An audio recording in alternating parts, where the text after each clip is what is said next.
पश्चाताप का अर्थ है जो आपने किया उसके लिए पछतावा। यदि आप चोरी करते हैं तो आप चोरी के लिए पछता लेते, आप हिंसा करते हैं तो आप हिंसा के लिए पछता लेते। आपको दोष अपने दुष्कृत्य में अवश्य दिखता है, किंतु अपने आप में नहीं।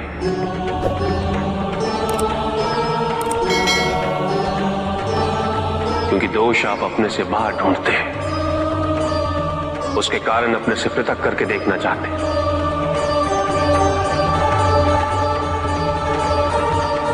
यदि आप ऐसा नहीं करेंगे तो अपने अहम को, अपने अहंकार को सुरक्षित कैसे रख पाएंगे? और इसके लिए सबसे सरल माध्यम बन जाता है पश्चाताप। तपस्या तो सभी करते हैं, किंतु केवल अपने स्वार्थ में। कोई भी ईश्वर को प्राप्त करने के लिए तपस्या नहीं करता।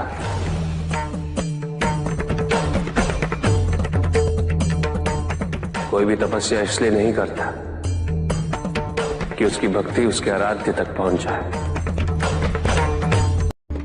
मृत्यु चाहते हो, मुक्ति चाहते, किंतु मृत्यु से मुक्ति प्राप्त नहीं होती। ना ही मृत्यु जीवन का अंत होती। सृष्टि ही जीवन, प्रकाश ही जीवन। और यदि जब हम नेत्र खोले और हमें प्रकाश की अनुभूति ना हो, तो इसका यह अर्थ नहीं कि प्रकाश कहीं नहीं। प्रकाश है। आवश्यकता है तो अपने नेत्र खोलकर अंधकार के परे देते। यदि इस संसार में उन्नति तभी संभव है जब इस संसार में समानता हो, बराबरी। यदि कोई सर्वशक्तिशाली ही नहीं रहेगा तो कोई निर्बल नहीं होगा। यदि कोई बड़ा नहीं होगा तो कोई छोटा ही नहीं रह पाएगा। शक्ति के इस असंतुलन को संतुलित रखना अनिवार्य है, क्योंकि ईर्ष्यापूर्ण प्रवृत्ति व्यक्तिगत होती है। वो केवल अपने स्वार्थ, अपने उद्धार तक ही सीमित रहती है।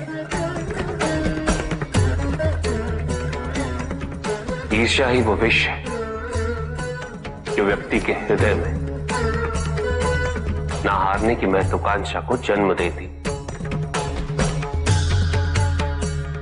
जीतने की इस व्यवस्था से ग्रसित मनुष्य धर्म अधर्म, न्याय अन्याय, उचित अनुचित का ज्ञान भूल जाता है।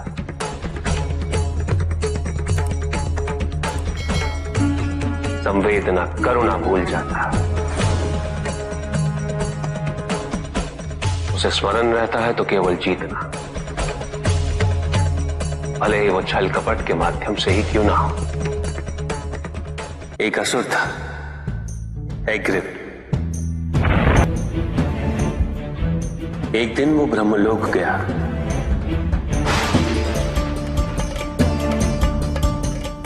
और बड़ी ही चालाकी से उसने ब्रह्मदेव से चारों वेद प्राप्त कर लिए।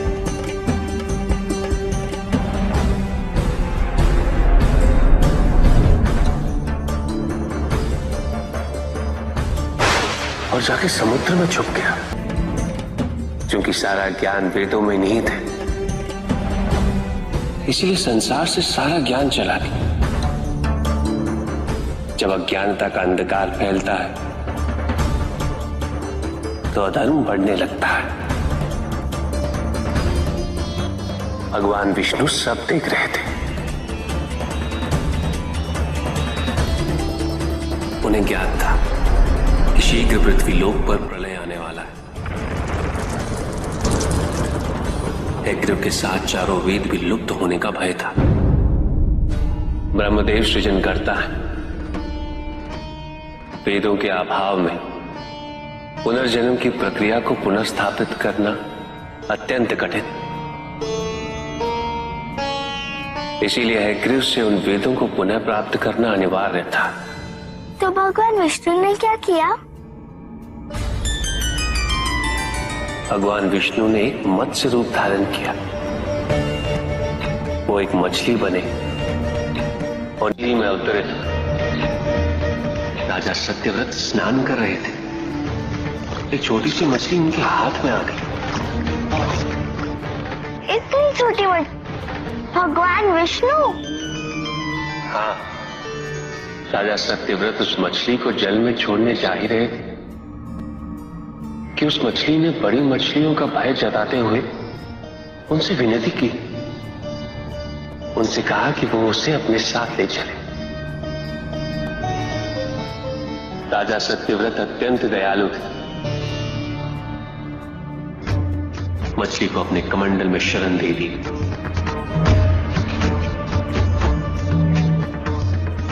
और अपने महल में ले गए। किंतु रात भर में मछली इतनी बड़ी हो गई कि कमंडल में रह पाना उसके लिए संभव ही नहीं था।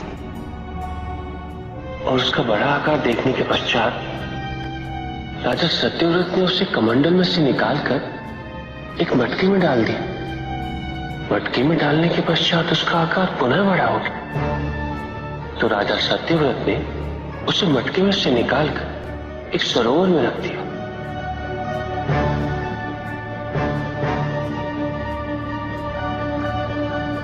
किंतु उस एक ही रात में सरोवर में रखने के पश्चात भी उसका आकार इतना बड़ा हो गया कि उसे नदी में रखना पड़ा। किंतु नदी में रखने के पश्चात भी उसका आकार पुनः बड़ा हो और इतना बड़ा हो गया कि यदि उसे महासागर में नहीं रखा जाता तो उसकी मृत्यु निश्चित थी। राजा सत्यव्रत उसे महासागर की ओर ले गए।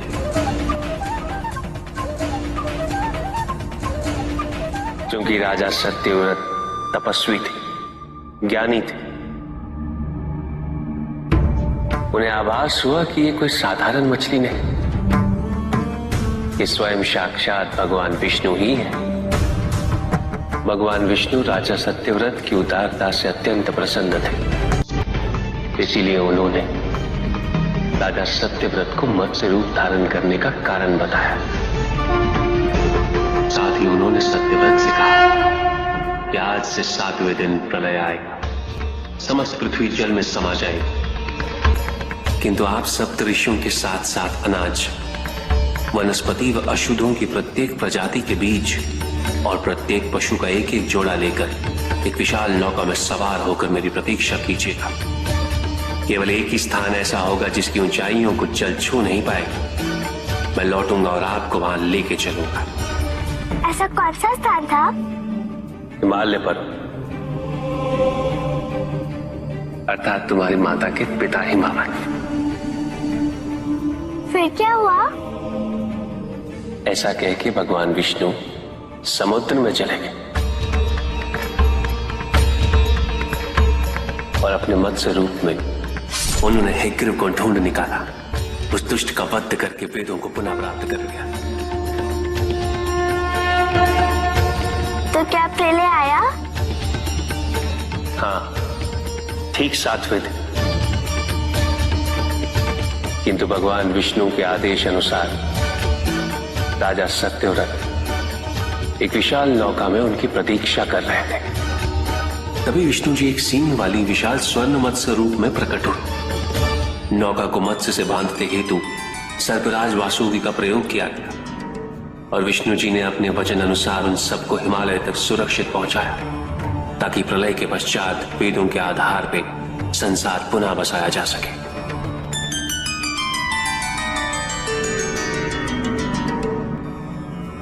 राजा सत्यव्रत मनु कहलाए। मनु अर्थात मानव जाति के प्रजनक। इसी प्रकार भगवान विष्णु ने न केवल वेदों को पुनः प्राप्त कर अपितु समस्त संसार का कल्याण भी। अर्थात भगवान हर संकट में अपने भक्तों की सहायता अवश्य करते हैं। अस्थिरता तो केवल अविश्वास से आती है। स्थिरता के लिए विश्वास अनिवार्य है। विश्वास और शांति की निरंतरता बनाए रखना कैसे संभव है? इस नकारात्मकता का प्रसार हम कैसे रोकें प्रभु? केवल इस जागरूकता से कि सब कुछ अहम से संबद्ध नहीं है। जब भी किसी व्यक्ति के कार्य में अहम भाव प्रबल हो तो अहंकार व्यक्ति जैसा भी हो उसे अस्तित्व केवल वैसा ही प्राप्त होता है। व्यक्ति यदि अपने कर्मों के लिए अपने को उत्तरदायी समझे तो वो स्वतंत्र था। जब तक व्यक्ति किसी और को उत्तरदायी समझेगा तब तक वो निर्भर रहेगा। व्यक्ति यदि ये सोचे कि उसके दुख का कारण कोई और है तो वो सुखी कैसे रह पाएगा? यह असंभव है, क्योंकि दूसरों को परिवर्तित करना उसके वश में नहीं। वो तो केवल अपने आप को परिवर्तित कर सकता है। यही एक स्वतंत्रता है उसके पास। जो पीड़ा है, जो कष्ट है, वो व्यक्ति के अपने फल है, अपने निर्णय के फल। और जिस दिन वो अपने निर्णय परिवर्तित कर ले उसी दिन उसके जीवन में परिवर्तन भी आ जाएगा। जिन्होंने जीवन के प्रति घृणा सिखाई उन सभी व्यक्तियों ने पृथ्वी को नर्क बनाने में अपना योगदान दिया। इसलिए अधिकांश व्यक्ति अपने दोष, अपनी त्रुटियां और अपनी व्यर्थता को जीवन पर आरोपित कर मुक्त हो जाते हैं। उन्हें लगता है कि जीवन ऐसा ही होता है और उसके समक्ष वो विवश। वो ये नहीं समझते कि वो जिन प्रवृत्तियों को लिए वो प्रवृत्तियां दुख को जन्म देने वाली वृत्तियां हैं। वो अपनी अज्ञानता के गहराई से अनभिज्ञ है और वो अपने अहंकार में ये स्वीकार नहीं कर पाते कि वो तो कुछ जानते ही नहीं। अहंकार सर्वज्ञता का भ्रम उत्पन्न करता है। न जानने की स्वीकृति बहुत बड़ी विनम्रता है और वही पवित्रता भी है। हमें संसार में संतुलन को बनाए रखने के लिए पवित्रता के आधिक्य की आवश्यकता है। किंतु प्रभु, इस पवित्रता में कौन से लक्षण अनिवार्य हैं? अनेकों लक्षण हैं, किंतु इन परिस्थितियों में जो सबसे अधिक महत्वपूर्ण है वो है सतित्व। सकारात्मक ऊर्जा का सबसे पावन स्वरूप सतित्व। इस सतित्व पर मात्र विश्वास ही पर्याप्त है व्यक्ति को सुरक्षित रखने के लिए।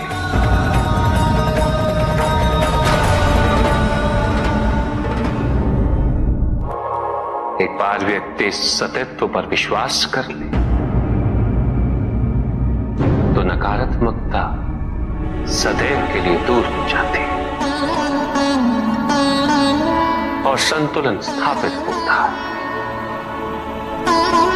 अहंकार तो हानिकारक है ही, किंतु सतित्व पर अहंकार घातक होता है।